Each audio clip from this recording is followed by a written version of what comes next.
Kemarin nyanyi dangdut, sekarang jadi waliullah, ada apa tidak Pak? Ada. Assalamualaikum warahmatullahi wabarakatuh. Pada kesempatan yang sangat berbahagia ini kita akan menyimak sebuah video di mana dalam video tersebut Gus Wafi kembali ngerosting Raja Dangdut. Lantas bagaimana roastingannya? Langsung saja kita simak videonya. Rhoma Irama adalah waliyun min auliyaillahi ta'ala. Kasus Isra Mi'raj Pak.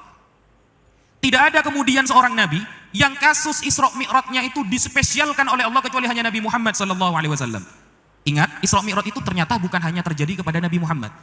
Nabi-nabi yang lain juga melakukan Isra Mi'raj. Nabi Ibrahim tertulis di dalam surah As-Saffat ayat ke-99. Wa qala inni dhahibun ila rabbi sayahdin. Aku akan menuju Tuhanku yang akan memberi aku petunjuk. Saat itu Nabi Ibrahim perjalanan menuju Palestina. Isra Mi'rajnya Nabi Ibrahim jalan Pak.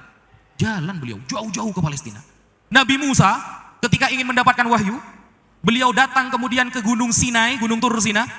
Jalan beliau Pak. Lalu Nabi Musa mengatakan, Rabbi arini anzur ilai. Ya Allah, aku ingin bisa melihat engkau. Jalan beliau. Tapi ketika Nabi Muhammad SAW yang Isra Mi'raj, Subhanalladzi asra bi'abdihi laylan minal masjidil harami ilal masjidil Aqsal ladzi barakna haulahu linuriyahu min ayatina. Dikasih kendaraan oleh Allah Pak. Apa kendaraannya? Hewan yang bernama burrok. Andaikan sekarang mungkin naiknya Alphard Pak. Nabi yang lain Isra Mi'rajnya bertemu dengan Allah, dipanggil oleh Allah, jalan mereka berhari-hari. Bahkan Nabi Musa saja mau ketemu Nabi Khidir saja beliau susah. Bertemu Nabi Khidir, majma'al bahraini au amdiyahu quba, jauh. Nabi Muhammad dipanggil oleh Allah di tempat yang istimewa, mendapatkan perintah yang istimewa, menaiki kendaraan yang istimewa. Tidak ada kemudian kemuliaan seperti itu yang diberikan kepada para nabi lain kecuali hanya Nabi Muhammad sallallahu alaihi wasallam. Itulah keistimewaan Nabi. Oleh karena itu qasidah Burdah Imam Al-Busiri secara tegas mengatakan, wa kaifa tad'u ila dunya daruratu man laulahu lam tukhrajid dunya minal adami. Tidak mungkin Nabi Muhammad akan tergoda oleh dunia. Nabi Muhammad itu gak miskin Pak. Saya paling tidak setuju kalau ada orang mengatakan Nabi Muhammad itu miskin. Nabi Muhammad itu kaya Pak. Andaikan gunung Uhud Allah jadikan emas atas keinginan Nabi Muhammad, akan Allah kabulkan. Mahar Nabi Muhammad kepada Sayyidah Khadijah Al-Kubra itu banyak Pak. Puluhan juta kalau kita rupiahkan sekarang. Lalu kenapa Nabi Muhammad berdoa, ya Allah jadikanlah hamba orang miskin dan hamba mati dalam keadaan miskin. Maksudnya kata para ulama, miskin artinya selalu butuh kepada Allah. Itu maksudnya. Al-Habib Zain bin Smith menyampaikan, maksud doa Nabi Muhammad minta miskin itu agar selalu butuh kepada Allah, bukan miskin harta. Nabi Muhammad kaya, cuma beliau mengajarkan kita untuk sederhana. Laulahu lam tukhrajid dunya minal adami. Andaikan tak ada Nabi Muhammad, selamanya Allah tidak akan menciptakan alam ini, saudara. Selamanya dunia ini tidak akan Allah ciptakan tanpa keagungan Nabi Muhammad sallallahu alaihi wasallam. Sehingga beliau dikatakan Muhammadun sayyidul kaunaini wathaqalaini wal fariqaini min urbi wa min ajami. Beliau adalah pemimpin kaunaini, dunia dan akhirat.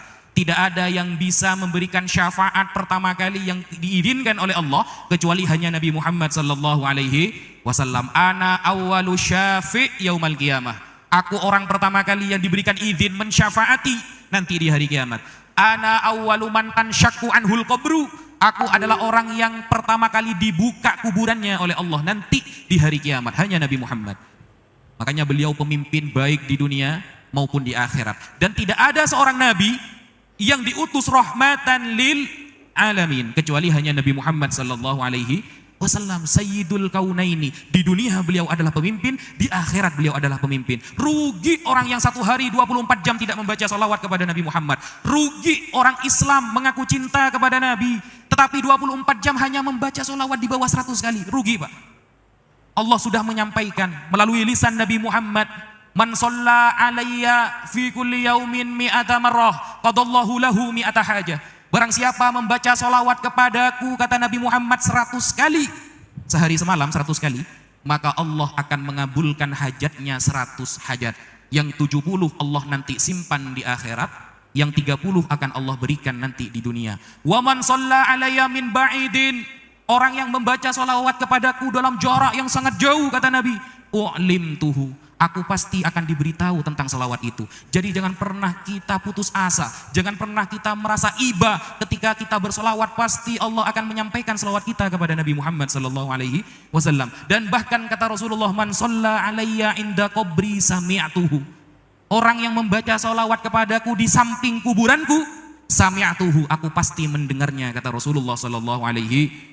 Allahumma sholli ala Muhammad.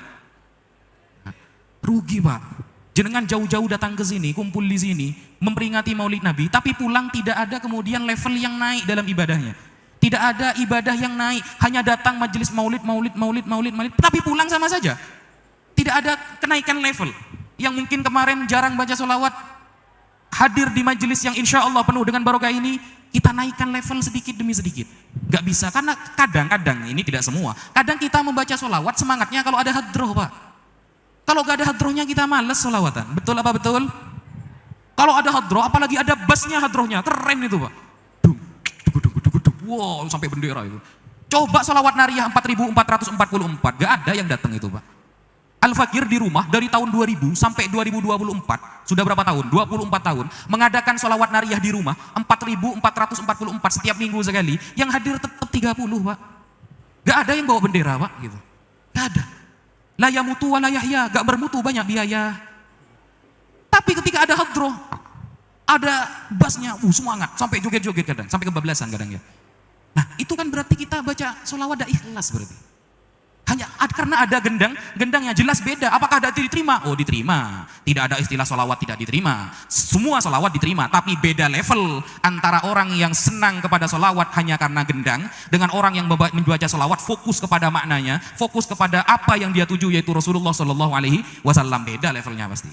Dan mujarrabnya pasti juga beda. Makanya sejak dulu di daerah Mesir, kalau membaca sholawat, Syekh Khalil yang terkenal ya, yang membaca sholawat nariyah 4444, beliau itu membuktikan dengan para santrinya, apapun yang dihajatkan itu biasanya cepat dikabulkan oleh Allah Subhanahu wa Ta'ala. Beda levelnya. Ada kemudian sholawat hanya untuk kita senang-senang saja, dapat pahala. Tapi beda kemudian dengan orang-orang yang baca sholawat itu sallallahu alaihi Muhammad, itu beda itu.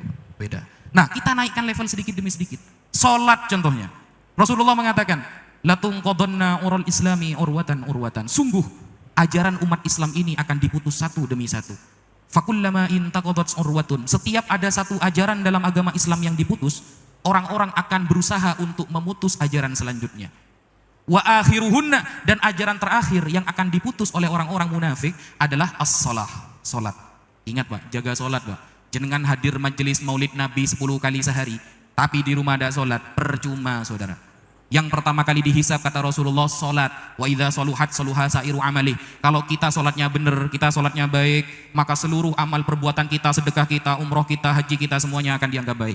Tapi ketika salat kita tidak benar, bahkan hukum najis saja kita tidak tahu, maka wa idza fasadat fasada sairu amali. Kalau salat kita tidak benar, maka semua sedekah kita, perbuatan baik kita tidak dianggap benar oleh Allah Subhanahu wa Ta'ala. Salat yang pertama Pak. Ingat-ingat, hukum najis, hukum air, hukum apa itu namanya, batal-batalnya sholat, itu dipelajari.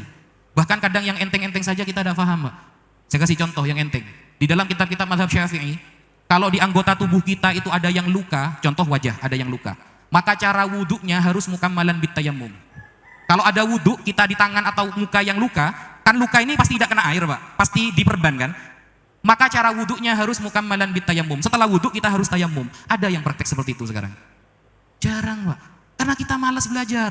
Padahal kata Rasulullah, talabul ilmi faridatun, mencari ilmu itu faridatun.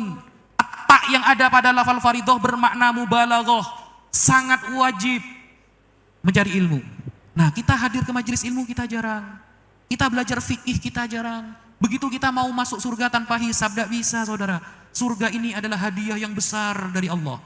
Hanya mengandalkan maghfirah Allah, hanya mengandalkan syafaat Nabi Muhammad saja, tapi tidak ada bukti kita mau naik level, susah kita akan nanti dihisab. Hisab kita akan susah nanti di akhirat. Makanya sholat kita jaga, hati kita jaga. Semoga semua yang kumpul di sini husnul khotimah. Dan bahwa tanda-tanda akhir zaman ini sudah banyak bermunculan. Orang-orang yang kemudian mendukung narasi-narasi Dajjal sudah banyak. Sekarang Pak, di Barat, di Kanada, dan di Amerika, tahu LGBT Pak. LGBT itu laki-laki suka sama laki-laki, perempuan suka sama perempuan sampai melakukan hubungan intim. Sekarang menjadi pelajaran wajib di Barat Pak. Bahkan dikasih kitab suci khusus cara mengamalkan LGBT. Dan sekarang ajaran itu mulai muncul sedikit demi sedikit di Indonesia. Mungkin sekarang kita terlihat jijik, tapi suatu saat kalau iman kita tidak dijaga oleh Allah, kita tidak dekat kemudian dengan para ulama, kita akan terikut ajaran tersebut. Ajaran tersebut sudah menjadi pelajaran wajib di Kanada. Langsung umat Islam di Kanada yang menghubungi Al-Fakir. Sekarang pelajaran wajib itu harus LGBT. Cowok suka sama cowok, bayangkan. Bagaimana kemudian kalau ajaran itu datang ke Indonesia, kita masih jauh dari para ulama. Sehingga tanda kiamat yang pertama kali, salah satu tanda kiamat pertama yang ada di muka bumi ini apa kata Rasulullah? Rufi'al ilmu. Ilmu mulai diangkat oleh Allah. Ilmu dihilangkan oleh Allah dengan cara apa? Para ulama diwafatkan satu persatu. Kiai Haji Maimun Zubair sudah wafat. Kiai Ahmad Nawawi bin Abdul Jalil, pengasuh pondok pesantren Sidogiri sudah wafat. Semakin dari timur ke barat, semakin banyak yang wafat Pak. Kiai Dimyati sudah Allah wafatkan. Banyak kemudian. Hatta idza lam yubqi aliman, sehingga ketika di bumi ini sudah tak ada orang yang alim, ittakhadhan nasu ru'usan juhala. Masyarakat akan mengangkat orang bodoh menjadi ulama. Masyarakat akan mengangkat orang awam menjadi seorang tokoh agama. Masyarakat akan mengangkat orang-orang yang sebenarnya ilmunya sepele sedikit, diangkat kemudian berfatwa sembarangan. Fa'aftau bighairi ilmin, mereka berfatwa tanpa ilmu. Banyak kemudian sekarang, kemarin artis sekarang jadi ustadz, ada apa tidak Pak? Sekemarin main sinetron sekarang jadi artis, ada apa tidak Pak? Kemarin nyanyi dangdut sekarang jadi waliullah, ada apa tidak Pak? Ada di sini itu. Bahkan Idul Fitri kemarin ada yang langsung nelpon sama Allah Pak. Saya langsung nelpon sama Allah bahwa Idul Fitri hari Jumat katanya. Nomor WA-nya dapat dari mana kata saya itu? Kok bisa langsung nelpon Allah itu? Kemudian ada Lia Eden ngaku malaikat Jibril Pak di Indonesia. Indonesia itu kalau ngaku udah nanggung-nanggung Pak, langsung mainnya itu langsung malaikat Jibril. Akhirnya masuk penjara, malaikat Jibril masuk penjara. Gimana nasib para nabi kalau sampai malaikat Jibril masuk penjara? Kan seperti itu. Ada kemudian golongan orang Syiah di daerah timur biasanya apa ya, Bondowoso itu, mengatakan bahwa malaikat Jibril salah memberikan wahyu. Aslinya yang menjadi nabi Sayyidina Ali, kemudian salah kepada Nabi Muhammad. Emangnya malaikat Jibril tukang antar Shopee bisa salah alamat? Masa ada koordinasi dulu sama Allah? Ini fotonya, ini alamatnya, ini orangnya ya, jangan salah tangkap nanti gitu. Masa ada seperti itu kata saya? Bisa salah alamat malaikat Jibril itu loh. Ini kan sudah, Indonesia itu kalau ngaku memang nggak nanggung Pak. Langsung tinggi kalau ngaku itu. Dan herannya pengikutnya banyak, betul apa tidak? Yang kemarin ngomong sama semut tahu Pak? Iya. Pengikutnya banyak Pak. Padahal Rasulullah, kharaja Rasulullah sallallahu alaihi wasallam wa ashabihi. Rasulullah keluar bersama para sahabat menemukan burung yang berwarna merah. Ini hadis sahih. Nah, kemudian burung ini induknya datang kepada Rasulullah wa hiya tasihu. Dia berteriak kepada Rasulullah, ngobrol bersama Rasulullah. Kemudian Rasulullah mengatakan kepada para sahabat, "Man faja'a hadhihi bi farkhaiha." Siapa yang mengambil dua anak burung ini? Lalu para sahabat mengaku, "Kami ya Rasulullah, nahnu." Farudduhuma, kembalikan, kasihan induknya menyampaikan kepadaku kalau anaknya diambil oleh kalian. Saya tidak pernah menemukan kemudian Rasulullah ngomong sama burung, di syarahnya ada tertulis, "Momokali indah rahmatan Gunung Semeru." Gak ada itu. Gak ada di syarah hadis kayak gitu. Pengikutnya banyak yang seperti itu. Nah, sehingga betul kata Nabi tadi, "Ma min yaumin yamurru illa walladzi ba'dahu syarrun mimma qabla." Hari tambah hari akan tambah buruk. Tambah hari akan tambah buruk. Makanya kita di sini berkumpul di sini tidak lain untuk menaikkan level cinta kita kepada Rasulullah. Semoga kita semuanya husnul khotimah. Dosa-dosa kita diampuni oleh Allah. Anak kita, saudara kita, tetangga kita, semuanya umat Islam diselamatkan oleh Allah min afatid dunya waddin, dari segala hal-hal yang dapat membahayakan akidah kita. Nah, sahabatku yang dimuliakan oleh Allah Subhanahu wa Ta'ala, mungkin cukup sekian videonya. Semoga bermanfaat dan berkah. Assalamualaikum warahmatullahi wabarakatuh.